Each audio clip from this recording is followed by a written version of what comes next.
Thank you. Good morning, Your Eminences, Reverend clergy, beloved friends, and Leadership 100 family.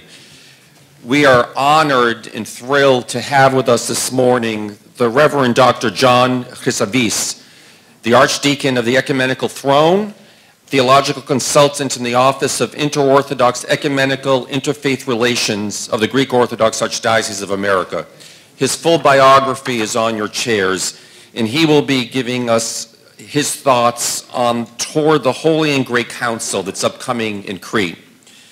Dr. Chryssavgis was born in Australia, received his degree in theology from the University of Athens. He completed his doctoral studies at the University of Oxford. He co-founded St. Andrew's Theological College in Sydney, where he served as subdean in taught patristics. His qualifications go on, and to talk to this man, you'll realize how very special he is and how fortunate we are to have him with us. Father lives in Hapswell, Maine. But without further ado, Father, please come forward. Thank you.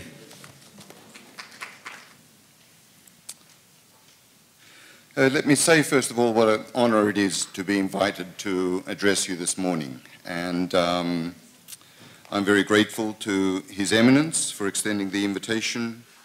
Very grateful to Mr. Tsandikos and also to Paulette for their gracious hospitality. And I'll be talking about a subject that is very much in my mind and in my heart these days. I hope not to be too technical, but I do want to give you some basic information, and hopefully we can have discussion afterwards and see if I can at least field, if not respond, some of your questions or concerns. I recently came across in my research on the Great Council a remarkable interview in the National Catholic Reporter of January 21st, 1977. where then Metropolitan Bartholomew of Philadelphia, at the young age of just 37, commented to the Vatican correspondent, Desmond O'Grady. You could compare, he said, the situation in the Orthodox Church to that of the Roman Catholic Church, when Pope John the 23rd convoked the Second Vatican Council, insofar as our aims are like John's, to update the Church and promote Christian unity. The announcement, he continued, of the upcoming Pan-Orthodox Council has aroused high hopes. And he was speaking, of course, about the Holy and Great Council, the first of its kind since 787, expected then to convene in the early 1980s. Didn't happen. And the now Patriarch continued back then to the reporter, our faithful feel the need for renovation. They want more accessible ways to live their faith. And the Council will review our bilateral conversations with Roman Catholics, with Anglicans, Lutherans, Old Catholics, and the non-Chalcedonian churches. It is sure to give impetus to ecumenism. This council will also signify an opening of the Orthodox Church to non-Christian religions, to humanity as a whole. This means a new opening to Islam, to contemporary culture, to aspirations toward a society free of racial discrimination. In other words, it will mark the end of 12 centuries of isolation for the Orthodox Church. Quite open-minded for back in 1977.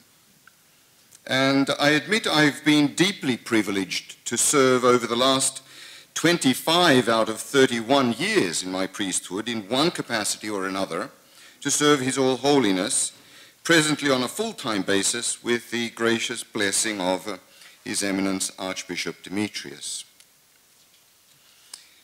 Some 3 decades after that interview, in a similar assessment of the Church that I consider definitive for the Orthodox Church, the Ecumenical Patriarch addressed the 5th Synaxis of Primates in 2008.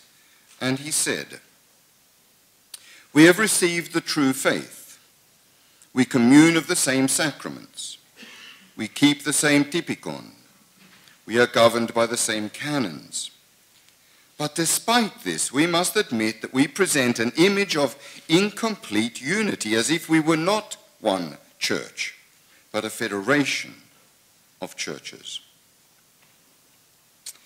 And so it is with the generosity and blessing of the Ecumenical Patriarch that I've been honored to experience and participate in the preparatory process for this great council over the last few years. Of course, venerable hierarchs notwithstanding, it may be better to avoid any meeting of bishops. I know of no good to have come from even a single synod. I know of no solutions that resulted, only additional problems that arose. The outcome is usually argument, ambition, rivalry. Bishops prefer to reprove others rather than resolve internal church issues. Okay, so here's the thing. This description definitely echoes my experience with regard to the futility and frustration of church meetings. But the words are not mine. They actually belong to St. Gregory the theologian. And who am I to disagree with a saint? But the truth is that up until recently, even enlightened Orthodox hierarchs, along with, of course, uninformed and malevolent critics, diminish the importance of this forthcoming council. So given St. Gregory's skepticism, why bother convening a council? Would it be recognized as ecumenical? What issues will the council address? Will it prove a source of unity or disunity? These are some questions I want to address with you this morning before we open up for discussion. At that same synaxis of primates in 2008, the final communique of the primates, of the heads of all the 14 Orthodox churches, the autocephalous Orthodox churches, reaffirmed their obligation to safeguard church unity, to heal canonical anomalies in the diaspora, and to resume preparations for the Great Council.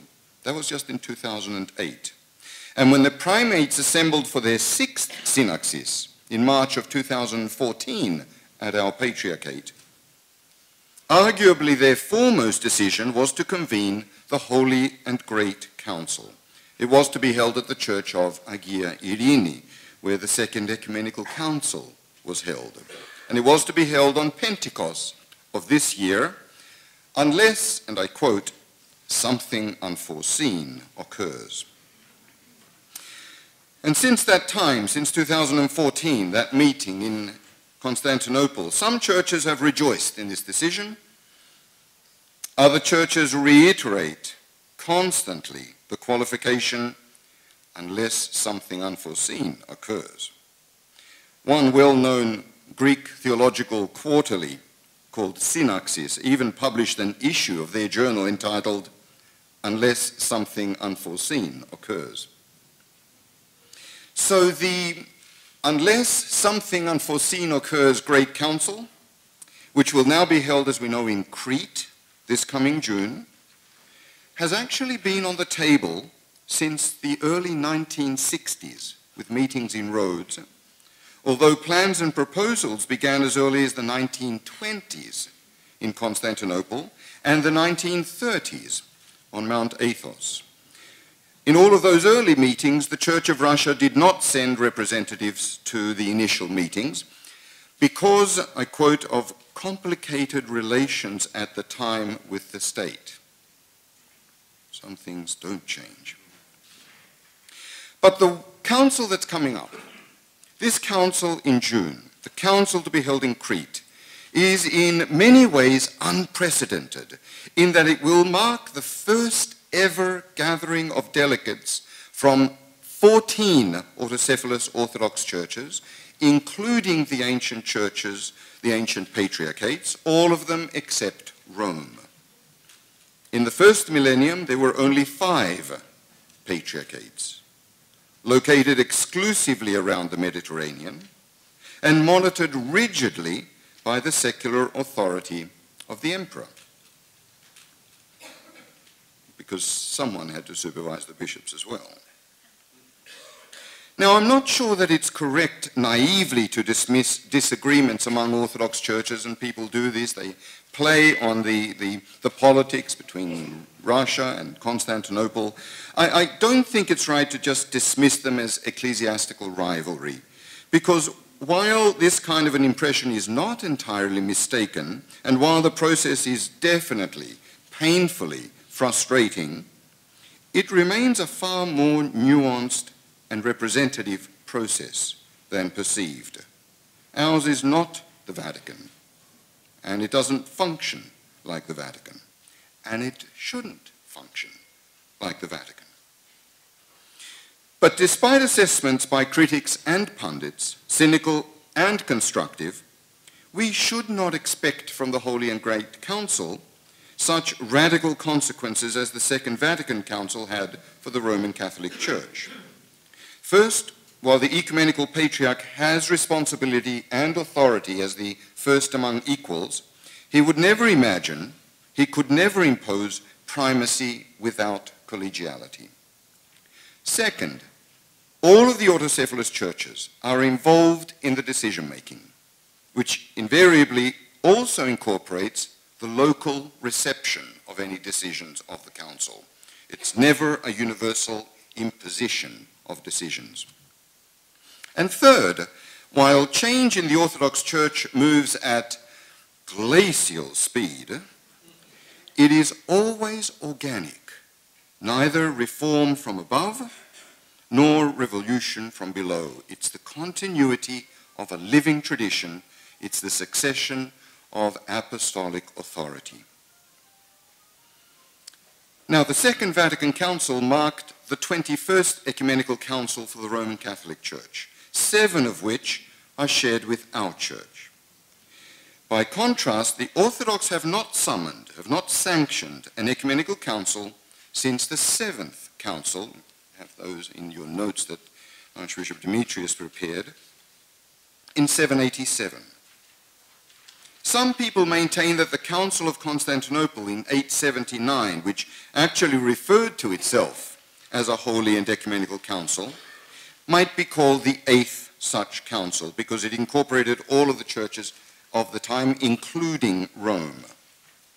Other people claim that the councils of 1341 and 1351 held in Constantinople, councils that ratified the teaching of St. Gregory Palamas, that they should be recognized as ecumenical.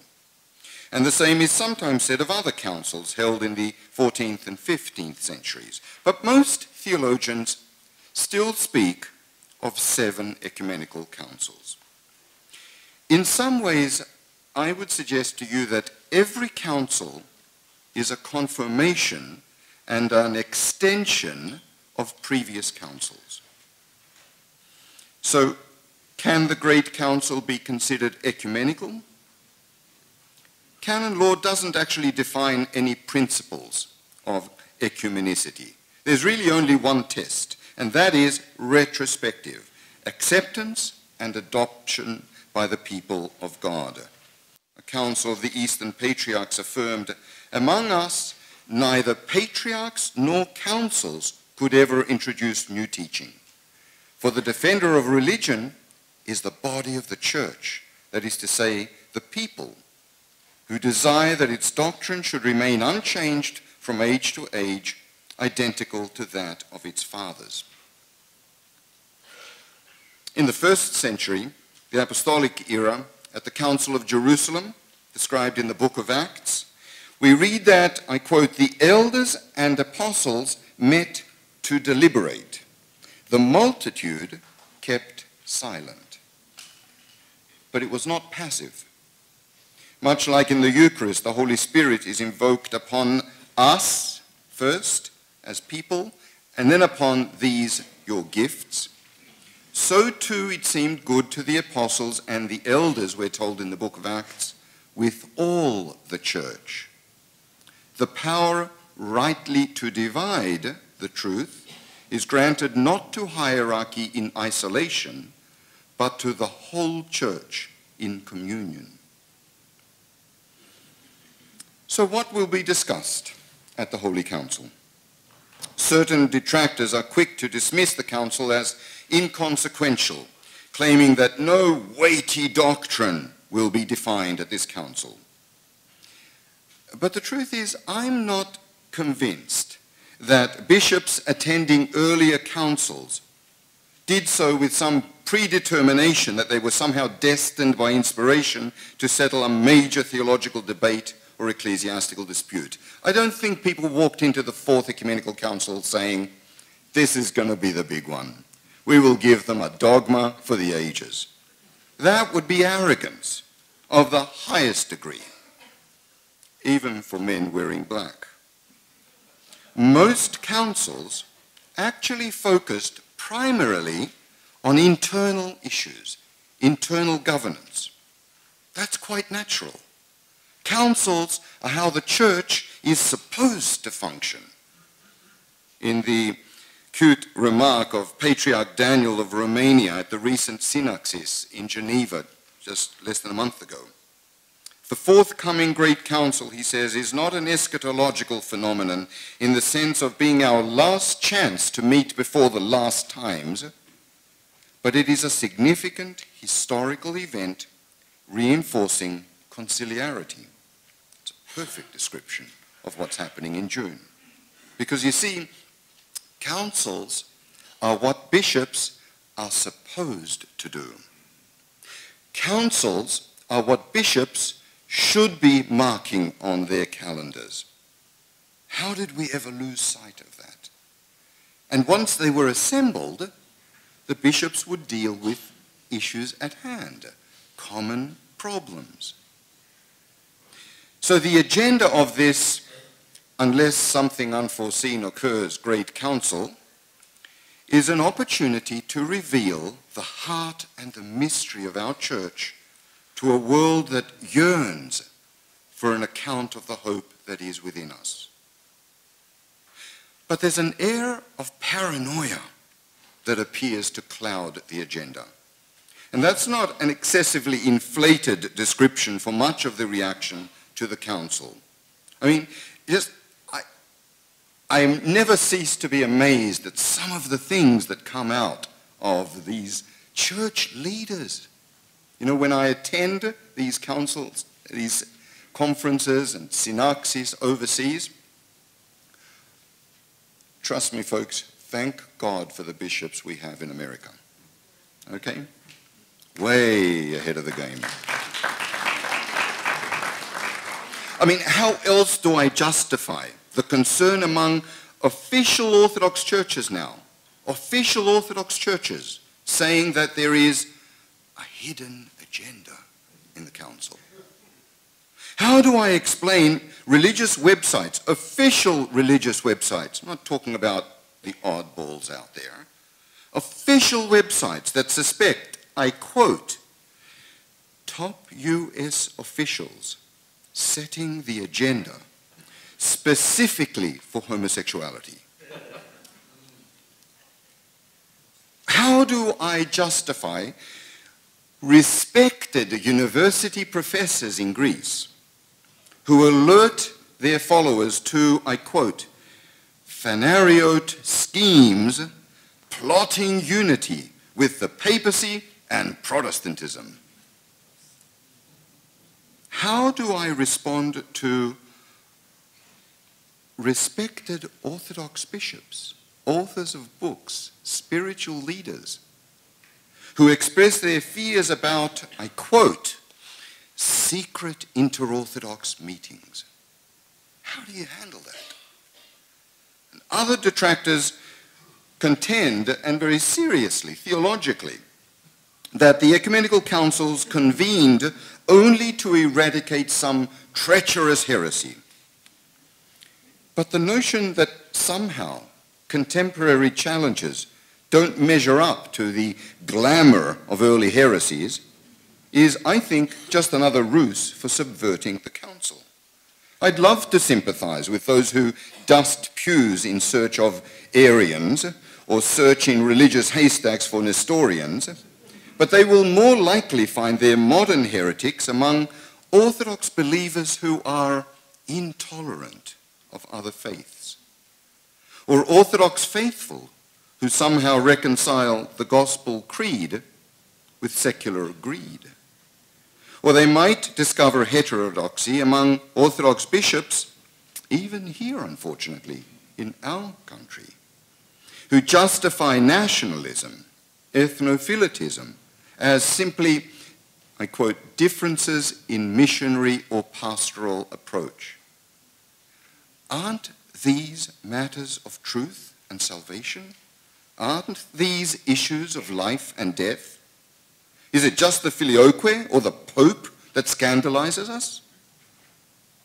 So back in 1961 at Rhodes, those meetings I talked about earlier, the agenda actually included over 100 items, subdivided into 8 distinct categories. The final 10 of which made it on the agenda relate to, first of all, internal relations among the Orthodox churches. Secondly, issues of pastoral and practical nature. And thirdly, external relations with other churches, other faiths, and the world.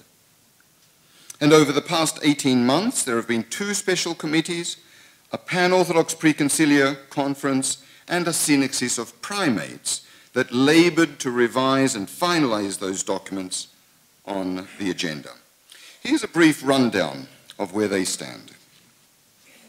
There has been meaningful progress on the first item, the Orthodox diaspora, especially with the creation of the assemblies of bishops. And I'll come back to this point in a moment. A document was adopted on the second item about autonomy, the independence of a church. But no conclusion was reached on the third, and no conversation was conducted on the fourth matter, both dealing with the landmine of how autocephaly is determined and the hypersensitive ranking of who's in what list on the pecking order of the churches. As our patriarch lamented at the last meeting in Geneva, no church wants to forfeit its place in the pecking order. How sad. On item 5, about a common calendar, no revision was made to the original language in 1986. Actually, the text on the calendar initially considered the date of Easter on the basis of scientific calculations, because our calculation of Easter is not scientific, it is not correct. And just to ponder, that's all the council wanted to do, just to ponder the possibility of a common celebration of Pascha. But any favorable impact on Orthodox communities in the West, in the States, notwithstanding, and certainly our patriarch spoke favorably to this, even Archbishop DIMITRIOS spoke favorably to this at the last synaxis, the mere prospect of alarming people by even uttering the word calendar in the church buried the whole discussion. Not going to be on the agenda. As for item 6, on marriage impediments, a hasty revision under pressure to stand up to what the Russian church called the evil forces in our world, resulted in a rather incompetent, I would say even impotent statement. Should I be surprised that celibate bishops really struggled to produce a reasonable and a charitable text on marriage? The text actually on marriage impediments, might have brought some consolation, some dignity to hundreds of widowed clergymen throughout the world, and even hundreds of monastics that became monks at a very early age and chose then to marry, to leave their monastery. The church doesn't marry them. There's something wrong with that.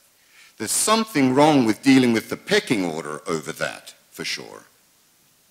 But unfortunately, our church often handles issues of sexuality by denunciation or denial.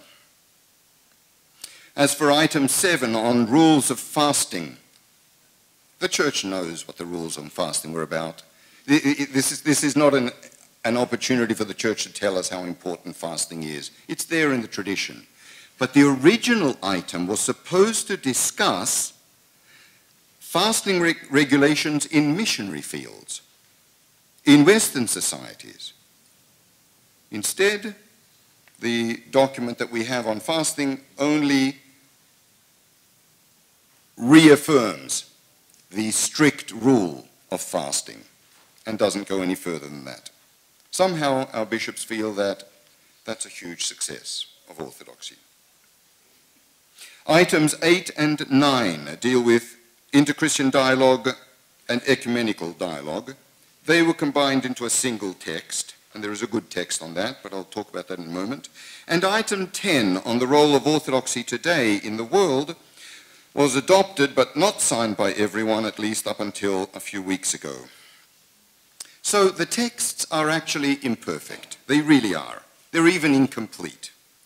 If you're expecting, earth-shattering texts that come out of the council, don't hold your breath. Right? Certainly, most hierarchs, I would say, are dissatisfied, and the general public will certainly be disappointed. And I'm going to be analyzing in a moment the question of diaspora that I think is important, and secondly, the question of ecumenism.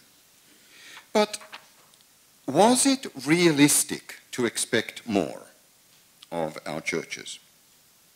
In response to one hierarch's plea, this is an official statement in the last synaxis, a leading hierarch in one of the churches that said, "Our church sees no reason for the Great Council to convene unless we improve these documents to the level of those produced by Vatican II." Seriously. We're talking Orthodox churches here, I'm sorry. The Archbishop of Cyprus pointed out, very pointedly, that what we've achieved is the best we could do. And it really was spiritually, I would say, uplifting to hear someone that I respect very highly, Archbishop Anastasios of Albania, contending, I quote, "Let's frankly admit our humility, our inefficiency, our poverty."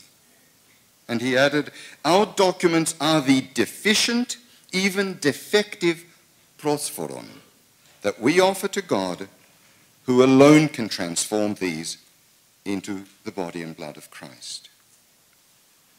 But it is true. How do you imagine observers will view the issues where our hierarchs reached agreement,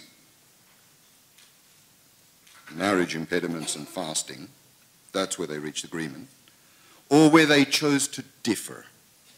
How will people see that? How will people see the hierarchy of values in the Orthodox churches? Will they sense a glaring omission of other topics like the pain of divorce or the second-class role of women in the church? Why so little headway on pastoral issues of marriage and practical issues of fasting? Why so much contention on autocephaly and the ranking order? Would it not be scandalous if bishops at the Great Council argued over the desire to rule, which, by the way, St. John Chrysostom calls the mother of all heresies, at the expense of addressing practical concerns of our faithful? Would it not reflect a dismal lack of moral compass and prophetic criticism if a document related to orthodoxy in the world didn't touch on social and financial injustice or racial and sexual discrimination, on which many of our churches are often guilty of silence, if not collusion? But let me further explore the first item on the agenda, which, by the way, I think is an indication of how important it was for the founding fathers of this council. This is the first item relating to normalizing the canonical status of our churches in places where there are overlapping jurisdictions, the diaspora. Will our bishops work toward a unified church, or will they cling to ethnic blinders? I would contend that the most consequential and enduring pronouncement of the Great Council in June will be its determination on the Orthodox diaspora.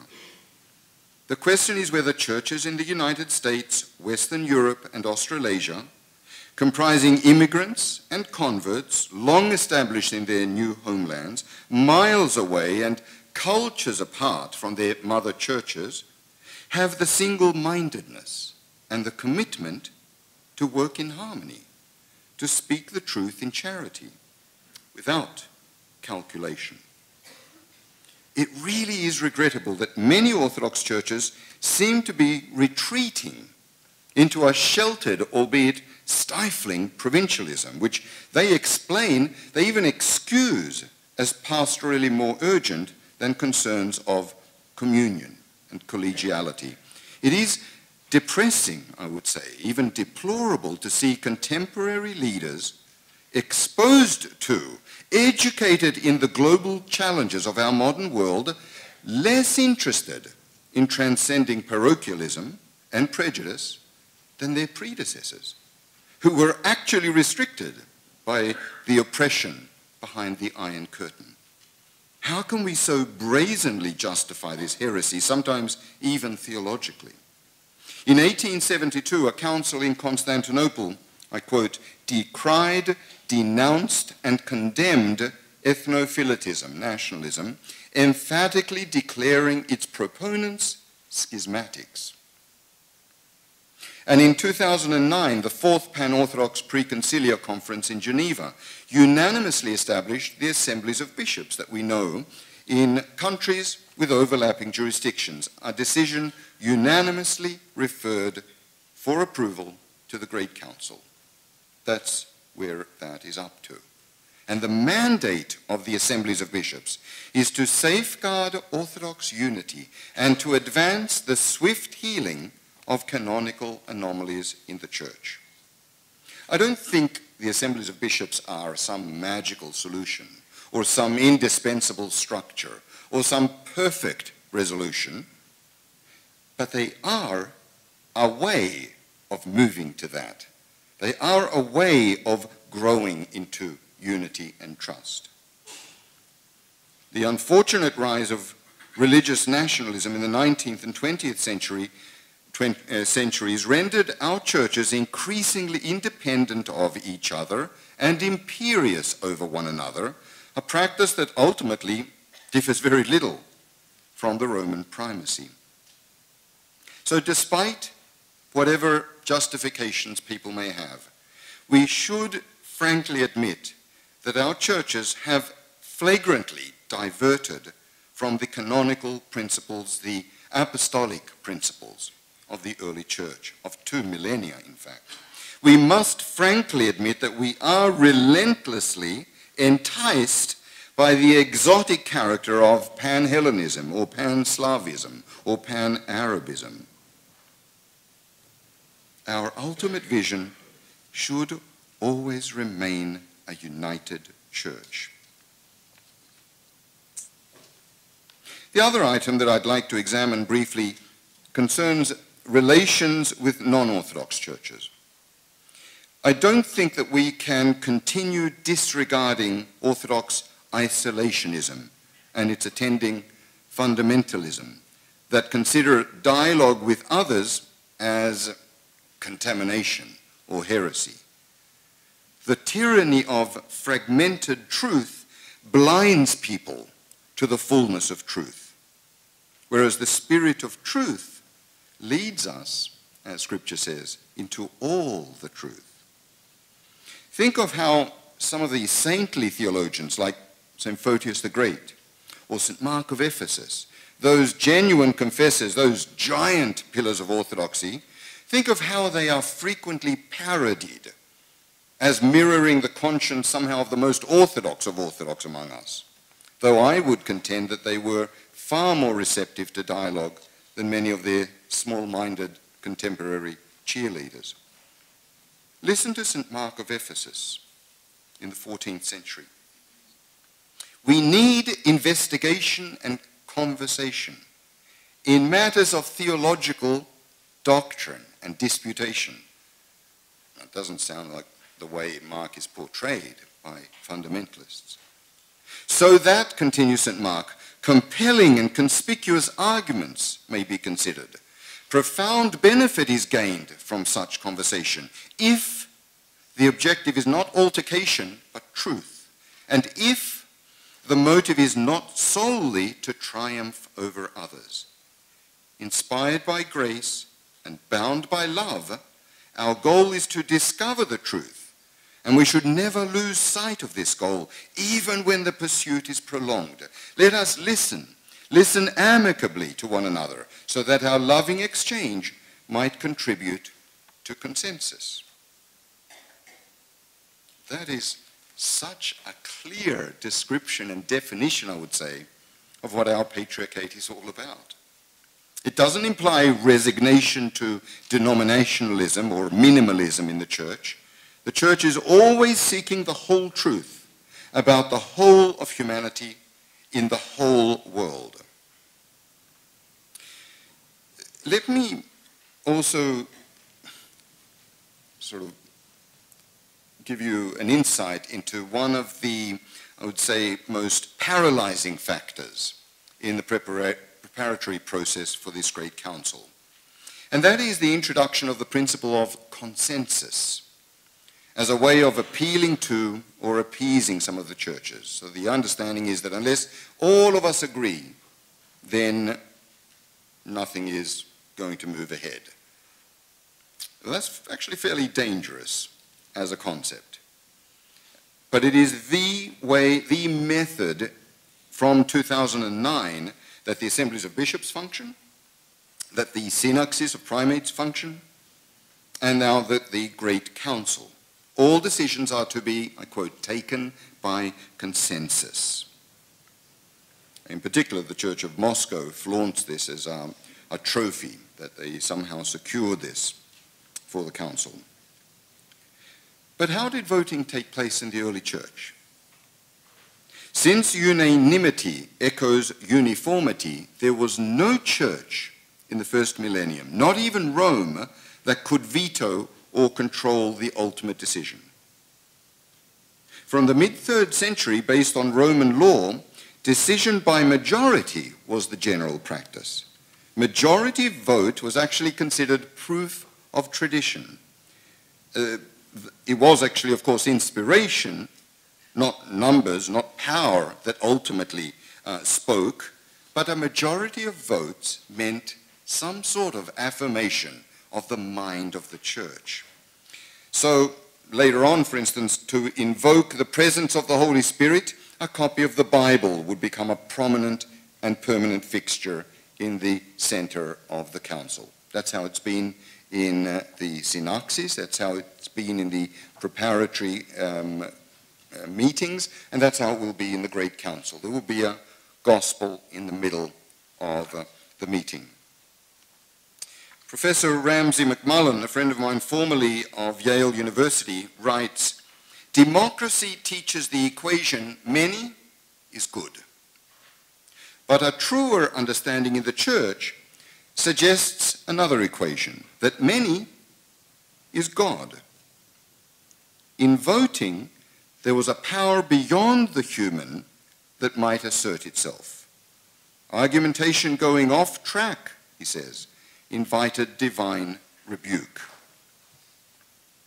Now, how people actually voted in the early church is a matter of conjecture, because the evidence is very scant, very obscure as well. Out of probably over 15,000 councils held between the 4th and the 6th centuries, we really only have information about 250 of them. But we know that they were well attended, and they know that they were representative of all of the churches. Historian Philostorgus claims that during the first council, the Council of Nicaea, a paper was circulated for bishops to sign what they agreed on. Other councils, bishops or churches sometimes, changed places to join another group that they agreed with, a little bit like caucuses here in the States. Sometimes voting reflected the system in the Roman Senate, resembling decision-making in the British House of Commons, the yeas on the right, the nays on the left. So majority vote was definitely the way that decisions were taken. But how that was actually done is not necessarily clear, although hierarchical seniority was always important, the pecking order, that is important, and fair representation is also important. You might have a church that has hundreds of bishops, as long as they are fairly represented on the council and not swamping, totally crushing, say, the Church of Albania that has 3 or 4 bishops. But that's how consensus should work, not the way it does, unfortunately, now, which is very frustrating, very paralyzing. For instance, in a recent meeting in December, a couple of the churches wanted to include in the procedural, sort of the constitution of how the council will function, an article saying that if a particular church disagrees with a decision, the decision simply doesn't hold. And if a particular church walks out of the council is dissolved. That's called playground methodology. It's not ecclesiastical consensus. Let me close with some reflections as we move towards this great council. Conciliarity, right, even consensus, implies a process of working together.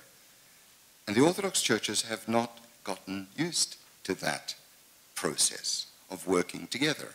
For the most part, they work in isolation of one another. In fact, in many occasions, they work in isolation from the rest of the world. But synodos in Greek, council, synod, actually means being on the same path with one another. Syn odos. We're on the road together, as opposed to everyone's going off wherever they like. And synodos also implies, council implies reconciliation. It does mean bending, being flexible, not flaunting power, not flaunting authority, not flaunting historical prestige, not flaunting numbers or money, right? There's reconciliation. The Greek word for reconciliation, by the way, love this word, synchorisis, which means what? Doesn't mean forgiveness. It actually means sin and choros. It means being in the same space as one another. That's a big deal. If in June all of the churches can be in the same space as one another, that's already the seed of conciliarity. And that is huge. Remember that before, we're fighting and the churches are disagreeing and they're walking out on each other and they're making statements, literally lies sometimes about what happens in these meetings. It's shocking to see how leaders of churches behave. It really is. But the truth is, if it wasn't for these meetings, to call a great council, even if many people don't want the great council, even if many people are hoping that something unforeseen occurs before the great council, no matter what, the fact that we're meeting together and fighting for this great council, that's the only occasion in the last century that the Orthodox churches have had to sit down together with one another. That's a big deal. And that should continue, no matter what the tensions, no matter what the contentions. So I am worried in some ways, but my experience in the church and my faith in the church reassures me that the grace of the Holy Spirit never abandons the church. Perhaps the good that will come has already begun by the fact that we're meeting together.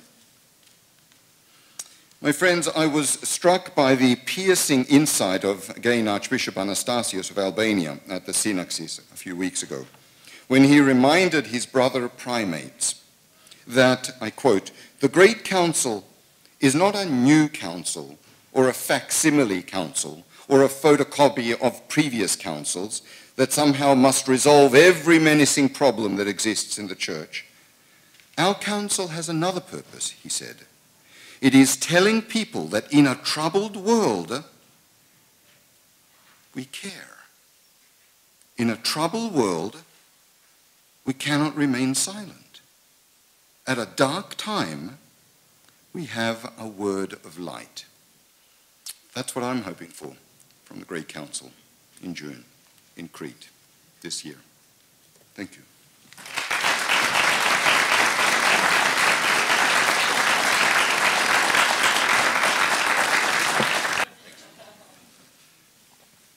Thank you very much, Father John, and a couple of notes.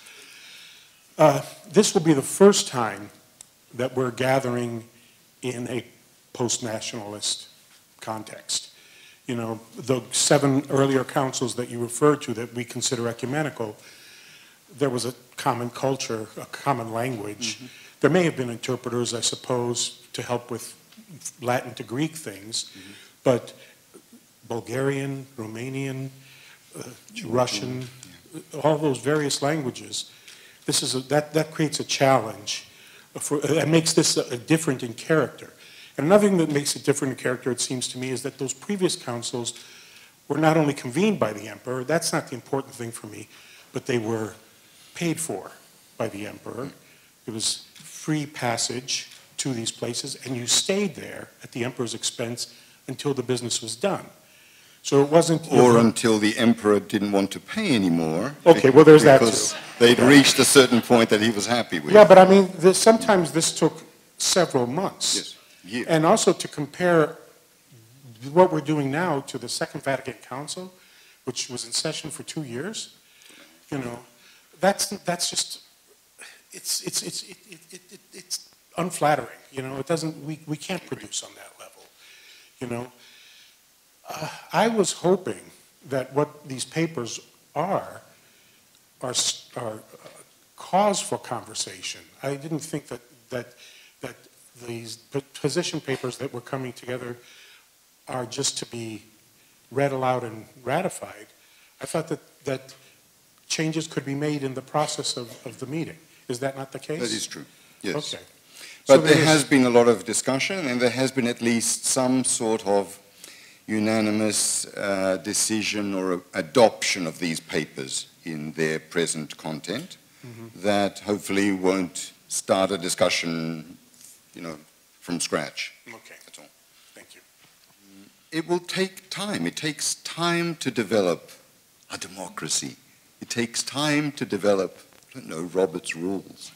It takes time to listen to one another and work with one another. That's actually, it's hard work. And this is the first such meeting we're having. So ideally, what would be good to result from the council is another council, and then another council. Not in 100 years, but in every 5 years maybe, every 7 years, whatever. That would be getting into the rhythm, getting into a culture of meeting together. Because right now we're not cultured in that kind of mindset. This is the first time many of these churches will have ever participated in a council of this type.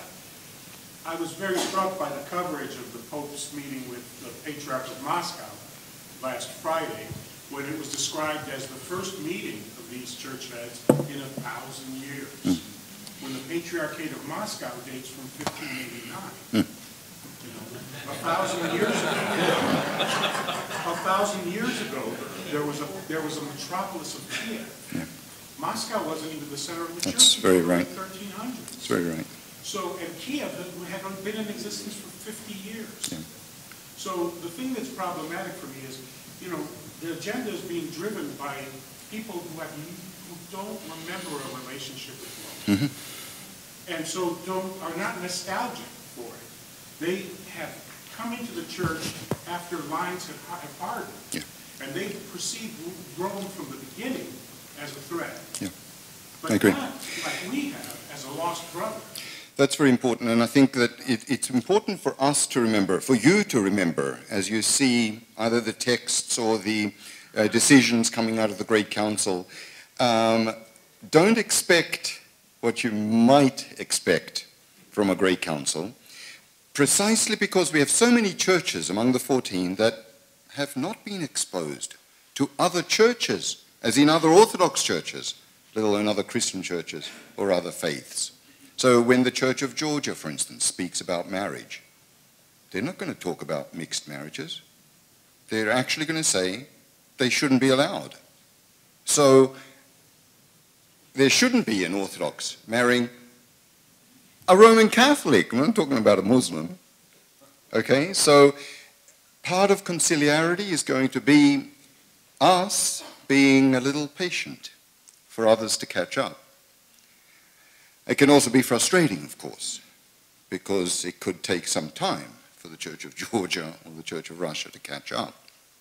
But I think what our patriarch, from just being near him through this process, would like to see, I don't know that we'll necessarily get it, but ideally what would be good to get from the Council is some sort of flexibility whereby churches can still retain their very traditional line, their very rigid line, and other churches can move in a different direction, can respond to local needs, can respond to pastoral concerns in their own church, whether here or in Western Europe, Australia, and so forth. That would already be a huge step forward if we can get that.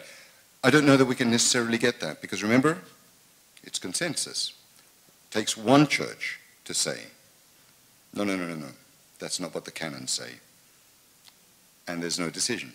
So it's a slow process, but it's part of what it means to be a conciliar church. We have to move together. In a sense, we are pulling many churches out of isolation with this council. You know, they really struggled with accepting that a council should be held. And where our patriarch would hold them accountable is that if you're not part of this, how then can you be part of the Orthodox Church if there's not a conciliar kind of a mentality, a conciliar culture? So it's give and take. It's not just we that, you know, won't be moving forward. It's others that are actually moving much faster than, as His Eminence said, that they've moved in centuries. There's another very corollary issue that you haven't mentioned, and perhaps it will not be part of your meeting, but it's something that is very dear to His Eminence Archbishop DIMITRIOS, very dear to the Patriarchate, and that's the issue of climate change.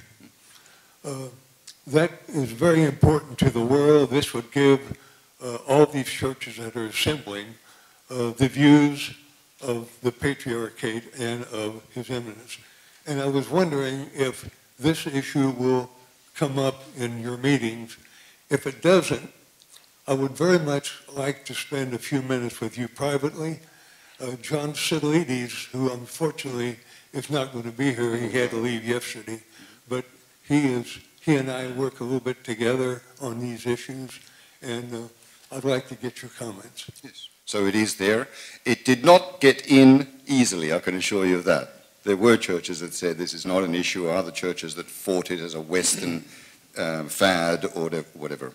That's another thing that we have in many of our churches, a kind of a resistance, if not reaction, if not almost hatred of anything Western. Anything Western is fallen. You'll hear at these discussions, for instance, very clear condemnations of America, of the American presidents and so forth. They resist. But yes, climate change is in the statement, a significant paragraph in the statement. So, yeah. I have a question, and what's happening to our Christian brethren in the Middle East is just mind-blowing for me. And what's even more mind-blowing is that this functionality of unity among all the Christian churches throughout the world to basically almost do nothing. And I cannot get over that. You know, years ago we had the Crusades, you know, which is basically, this is almost what it reminds me of what we need today. The difference is today we have atomic weapons and weapons of mass destruction. I know there's a difference, but if you can comment why there's no effort, basically, to help these people. So that will definitely be a part of the discussion and probably the message that the Council will circulate. But it's a painful one, and it's one, look, it came up in the discussion between the Patriarch of Moscow and the Pope. Here's where what I was saying earlier really matters. How can we be spending time about that pecking order when there are people drowning in the Aegean, you know? And that's where, in a sense, Orthodoxy has a privileged word to speak because we've lived with this for centuries in many ways. We have something very unique to say, to propose. So it will be a part of the discussion, no question about that. But it's a very painful one, and that's, you know, one of the issues in the lead up to the Council is the dispute between Jerusalem and Antioch over who owns sand in the desert of Qatar. Again, by two churches where all this is happening, you know, when we could have a united front. It's an issue that could well cancel the Council itself, and that would be very sad. So at a time when especially the political involvement is just so complicated, where people are dying in Syria, and Russia's blaming America, America's blaming Russia, and Turkey is wondering if anyone's noticing. Yeah, I think the Church should spend a lot of time talking about this issue. So thank you. Hello, Father. Nice to see you again. Could you speak for a moment about who represents at the Great Council the Orthodox people of the Ukraine? It's an open secret that the Orthodox Church in the Ukraine, there's turmoil between those churches and the Moscow Patriarchate, which mirrors the political division between the Ukraine and Moscow. Good question, very thorny question, obviously, prickly question, one that's politicized a lot, one which was made, I think, unfortunately, you know, primary issue in the discussion between the Pope and Patriarch Kirill, one that comes up in the meetings preparing for the Council. Russia has a very clear role, or at least the state of Russia has a very clear role on these matters, and the Church seems to follow suit, which is really surprising to me because everyone criticizes our Patriarchate for being under Turkish domination, and our Patriarch is far more free than Patriarch Kirill seems to be in Russia, it seems to me. So Ukraine is a big issue, and Russia is, I think, afraid of any breakaway of Ukraine. Who will represent Ukraine? Representing the Moscow Patriarchate in Ukraine, they probably will bring the Bishop Onufry, the head of the Kiev and Moscow Patriarchate, as a kind of a symbolical statement. I'm sure they will bring him along. They did at the last Synaxis.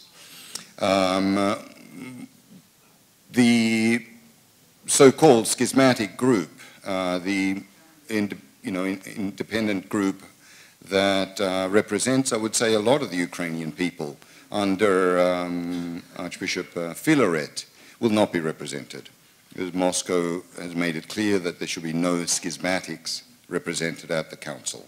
And our Patriarch is clear on that too, that that's what the situation is now, although he would like the issue resolved in some more positive, constructive way in the future.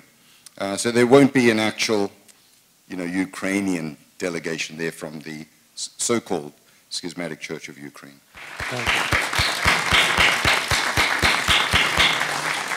Father, thank you so much.